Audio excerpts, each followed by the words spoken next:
हम हमेशा से ये बात कहते आए हैं, पर अब उन्होंने वही चीज करोड़ों डॉलर की रिसर्च करके पता लगाई है।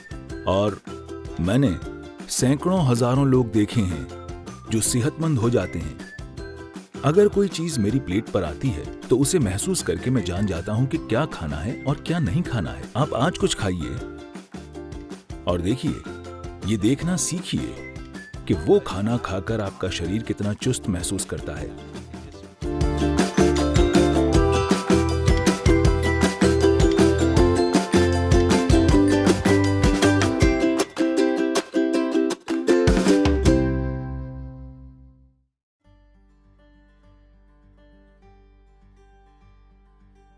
एक सीधी सी चीज जिसके पीछे दुनिया पड़ी है।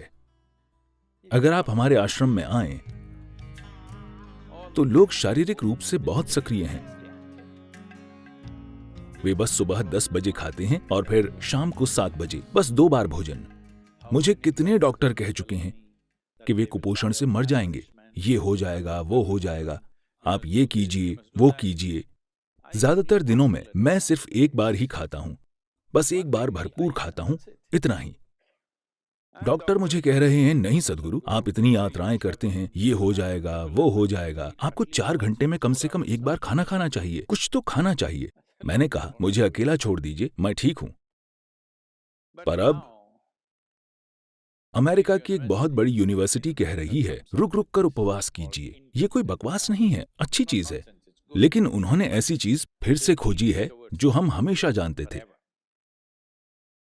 अब हर कोई कह रहा है 16 घंटे का अंतराल होना चाहिए, फिर सभी बीमारियां ठीक हो जाएंगी। हम इतने हजारों साल से क्या कह रहे थे? सीधी बात यह है, इसके कई पहलू हैं, मानसिक, शारीरिक। लेकिन अब दुनिया में कैंसर बढ़ रहा है। कैंसर की कोशिका समाज में एक अपराधी की तरह है। हम सबके शरीर में होती है, लेकिन उनकी संख्या जितनी होनी चाहिए, अगर उससे बढ़ जाए या सब साथ मिलकर एक जगह जमा हो जाएं, तो वे अपराधियों के गिरोह जैसी बन जाएंगी। कोच्चि में भी जेब कतरे होंगे, मुझे यकीन है। हेलो, वे छोटे मोटे अपराधी हैं। जब अकेले या 2-3 मिलकर काम करते हैं, तो हम उन्हें गंभीरता से नहीं लेते। हम उन पर ध्यान नहीं देंगे क्योंकि छुटपुट चीजें होंगी। पर मान लीजिए ऐसे 100 लोग संगठित होकर अपराध करने लगें, तो हम उन पर टूट पड़ेंगे, क्योंकि हम जानते हैं अब वे समाज के लिए खतरा हैं। कैंसर की कोशिकाएं भी इसी तरह हैं, अपराधी जो यहां वहां घूमकर कुछ नुकसान पहुंचा रहे हैं। फिलहाल उनकी यही समस्या है कि वे बाकी कोशिकाओं के मुकाबले 8 से 10 गुना ज्यादा खाती हैं। तो अगर आप 2 भोजन के बीच में पर्याप्त अंतराल देते हैं, तो उनमें से ज्यादातर मर जाएंगी, क्योंकि वे जी नहीं पाएंगी। हम हमेशा इसकी बात करते रहे हैं, लेकिन अब उन्होंने वही चीज करोड़ों डॉलर की रिसर्च करके पता लगाई है। मैंने हजारों लोग देखे हैं जो सिर्फ इसलिए स्वस्थ हो गए क्योंकि वे हर समय ठूंसते नहीं रहते, जब पेट पहले से ही भरा हुआ हो।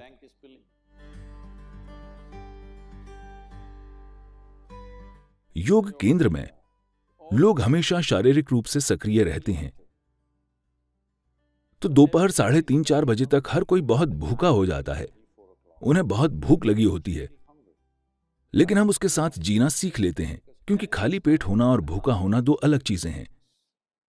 भूख का मतलब है आपकी ऊर्जा गिरने लगी है, पर खाली पेट होना अच्छा है।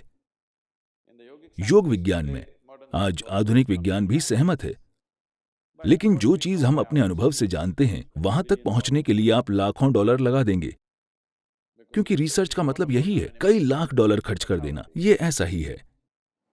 your body and your brain works at its best only when your stomach is empty. पेट खाली होने पर भी आपका शरीर और आपका दिमाग सबसे अच्छे से काम करते हैं। तो हम हमेशा से ये पक्का करते हैं कि हम इस तरह से खाएं, हम कितना खाएं कि खाना खाने के 2 से 2.5 घंटे के बाद हमेशा हमारा पेट खाली हो जाए। तो हम हमेशा खाली पेट सोने जाते हैं। लोगों को लगता है नींद नहीं आएगी, वे सो सकते हैं। औसतन 25 सालों में औसतन मैं बस 2.5 से 3 घंटे ही सोया हूं। इन चीजों से थोड़ा आलसी होता जा रहा हूं, और 3.5 से 4 घंटे सो रहा हूं। लेकिन मैं बहुत ज्यादा यात्राएं करता हूं। जब मैं ज्यादा यात्रा कहता हूं, अगर मैं अगले कुछ दिनों की यात्राओं के बारे में आपको बताऊं तो आप कुर्सी से गिर जाएंगे। हाँ, मैं आपको बताऊं क्या? नहीं, जरूरी नहीं है, क्योंकि अगले 10 दिनों में मैं 5 अलग अलग देशों में जाऊंगा। वहां पता नहीं कितने कार्यक्रम होंगे, हर तरह के कार्यक्रम। तो आप इस तरह सिर्फ इसलिए काम कर पाते हैं क्योंकि आप जरूरत से ज्यादा नहीं खाते। ये बहुत बहुत महत्वपूर्ण है। सभी 2 बार खाते हैं। मैं आमतौर पर 1 बार ही खाता हूं, शाम 4:30-5 बजे, क्योंकि मुझे प्लेट के सामने बैठकर ये सोचना पसंद नहीं कि कितना खाऊं। मैं भरपूर खाना पसंद करता हूं। तो शाम को 4:30-5 बजे अगर मैं भोजन करता हूं तो फिर मैं अगले दिन ही खाता हूं। क्या ये काफी है? क्या मैं ठीक लग रहा हूं? हेलो?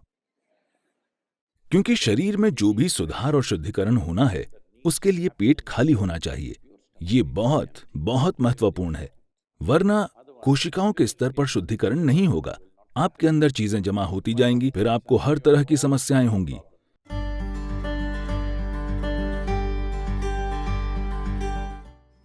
जब आप भोजन को छूते नहीं हैं, तो आप नहीं जानते कि वो क्या है। अगर भोजन छूने लायक नहीं है, तो मैं नहीं जानता कि वो खाने लायक कैसे होगा। तो हमें अपनी माँ की बात नहीं माननी चाहिए थी और हमें अपनी उंगलियों से खाना चाहिए, क्योंकि भोजन को छूकर हम उसके संपर्क में रहते हैं। आपके हाथों की सफाई पूरी तरह से आपके हाथों में है। फोर्क की सफाई पूरी तरह से आपके हाथों में नहीं है। ये सच है।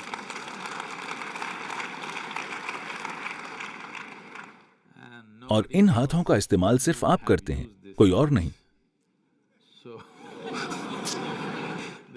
तो आपको पता है कि ये अभी कितने साफ या गंदे हैं, जबकि आप नहीं जानते कि फोर्क को किसने इस्तेमाल किया है, कैसे इस्तेमाल किया है और किस चीज के लिए इस्तेमाल किया है। उन्हें बस टिश्यू से साफ करके आपको दे देना है और वो काफी साफ लगता है। सबसे बढ़कर आप भोजन को महसूस नहीं कर पाते। हमें पहली चीज ये सिखाई गई थी कि जब भोजन सामने आए तो उस पर कुछ पल के लिए अपने हाथ रखो, बस महसूस करो कि भोजन कैसा है। अगर मेरी प्लेट पर कुछ आता है तो उसे महसूस करके मैं जान जाता हूं कि क्या खाना है और क्या नहीं खाना। जो मुझे नहीं खाना उसे मैं चखकर खारिज नहीं करता, मैं बस उसे नहीं खाता, क्योंकि मेरे हाथ पहला स्तर है। वे उस मायने में नहीं चखते जैसे जीभ चखती है, पर वे भोजन को जान लेते हैं। भोजन को जानना पहली चीज है। किसी इंसान को जानने के लिए आप उससे जाकर हाथ मिलाते हैं। मैं आमतौर पर इससे बचता हूं, लेकिन ये अच्छी रणनीति है।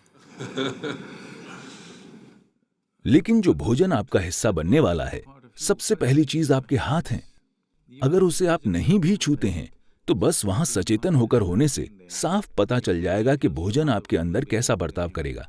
ये भोजन इस दिन आपके अंदर जाना चाहिए या नहीं, क्योंकि हर दिन आपका शरीर वही नहीं होता। हर दिन, हर पल ये अलग होता है। अगर आप भोजन को महसूस करें तो आप जान जाएंगे कि आज इस भोजन को आपके अंदर जाना चाहिए या नहीं।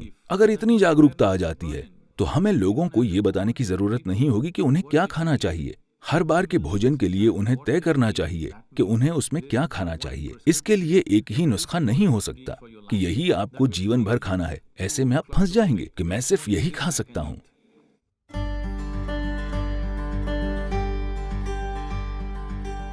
अपने भोजन को चुनना और खाना, ये दोनों चीजें सचेतन होकर कीजिए। आप क्या खाते हैं उतना ही महत्वपूर्ण है कि आप कैसे खाते हैं। जब मैं कहता हूं कि आप कैसे खाते हैं, तो ये सभी जीवित चीजें हैं। उनमें से हर एक का अपना जीवन था, चाहे वो सब्जी हो, जानवर हो या पौधा हो। हर किसी का अपना जीवन था। अब आप उसे एक तरीके से भोजन बना दे रहे हैं। तो आपको उसे चरम कृतज्ञता के साथ खाना चाहिए। अगर आप अपने भोजन के प्रति एक खास कृतज्ञता और आदर की भावना रखकर खाएंगे। जब मैं आदर कहता हूं तो यह आपको अजीब लग सकता है, लेकिन मैं आपसे पूछ रहा हूं, मान लीजिए हम आपको एक कमरे में बंद कर दें और आपके पास 5 दिन खाने को कुछ न हो। अगर आपके सामने भगवान आ जाए तो आप क्या मांगेंगे? खाना। तो ये इतना ही महत्वपूर्ण है।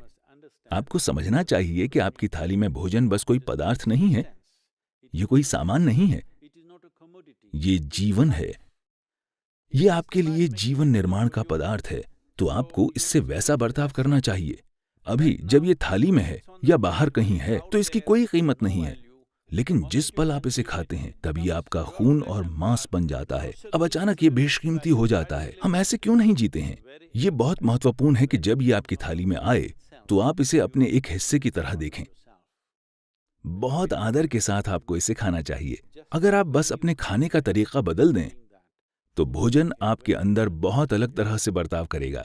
चेतना का यही मतलब है।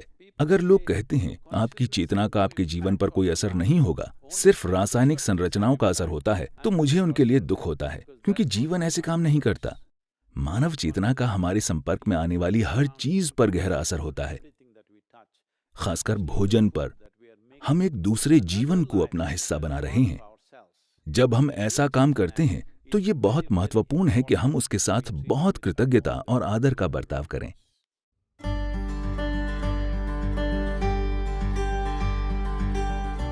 मैं आपको बताना चाहता हूं कि अच्छी आदत और बुरी आदत जैसा कुछ नहीं होता। Habit means you are functioning unconsciously. आदत का मतलब है आप अचेतन होकर काम कर रहे हैं। अगर आप अचेतन होकर काम करते हैं तो ये खराब चीज है, क्योंकि इंसान होने के पूरे मायने यही हैं कि हम सचेतन होकर काम करने में सक्षम हैं। इंसान होने की यही खूबसूरती है कि हम हर चीज चेतनापूर्वक कर सकते हैं। एक जानवर जो चीज अचेतन होकर करता है वही चीज हम पूरी चेतना में कर सकते हैं। हम अचेतन होकर खा सकते हैं या हम सचेतन होकर खा सकते हैं। हम अचेतन होकर सांस ले सकते हैं या हम सचेतन होकर सांस ले सकते हैं। जो भी चीज हम कर सकते हैं उसे हम सचेतन होकर भी कर सकते हैं। जिस पल हम चेतना में कार्य करते हैं अचानक वो बहुत परिष्कृत और शानदार दिखने लगते हैं। जब कोई चेतनापूर्वक चलता और बोलता है तो क्या वो एक सुंदर इंसान नहीं बन जाता? हाँ या ना? बस इतना ही है। तो ऐसा क्यों है कि हम आदतें बनाने की कोशिश करते हैं जैसे कि वो एक अच्छी चीज हो? आदत का मतलब है तय तरीके जहां आपको सोचना नहीं होता। आपके सुबह उठते ही सब होने लगता है। नहीं, अपने जीवन को ऑटोमेटिक मत बनाइए। ये कुशलता नहीं है, ये मशीनी कुशलता है। इंसान का काम बुद्धिमानी और चेतना से काम करना है। कोई उससे मशीन जैसे काम करने की उम्मीद नहीं करता। तो भोजन की बात करें, भोजन को शरीर के लिए उपयुक्त होना चाहिए जिसके लिए हम खाते हैं। ये शरीर के लिए है। जो भोजन आप खाते हैं वो शरीर के निर्माण का पदार्थ है। सही भोजन क्या है? दुर्भाग्य से अभी ये बिल्कुल गड़बड़ हो गया है। पारंपरिक रूप से इस देश में हम समझदारी से खाते थे, लेकिन हजारों साल से हुए हमलों की वजह से दूसरी तरह की भोजन परंपराएं आ गई हैं और आज राष्ट्रीय भोजन पिज्जा या पास्ता है। ये क्या है? कौन सा? मैं नहीं जानता। दोनों मुकाबला कर रहे हैं। तो हम भोजन के बारे में अपनी समझ खो रहे हैं। अब समय आ गया है कि हम सबसे अच्छी चीज पहचानें। अगर मैं इसके विस्तार में जाऊं तो ये लंबी प्रक्रिया हो जाएगी, लेकिन आपको भोजन को परखना चाहिए, बस जीभ से नहीं बल्कि शरीर से भी। आप आज कुछ खाइए और देखिए। बस ये देखना सीखिए कि वो खाना खाकर आपका शरीर कितना चुस्त और फुर्तीला महसूस करता है। अगर शरीर को महसूस होता है कि वो कब्र में जाना चाहता है तो वो भोजन अच्छा नहीं है। अगर वो भोजन खाकर उसे लगता है कि जीवन जीना चाहिए, कॉफी को छोड़कर, क्योंकि वो उत्तेजक है। अगर खाना खाकर शरीर चुस्त और जीवंत महसूस करता है तो इसका मतलब है वो भोजन अच्छा है, शरीर उसे पसंद कर रहा है।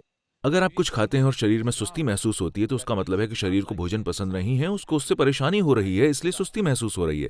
तो बस इस आधार पर मेरा मतलब है ये एक बहुत ही सीधा और आसान तरीका है।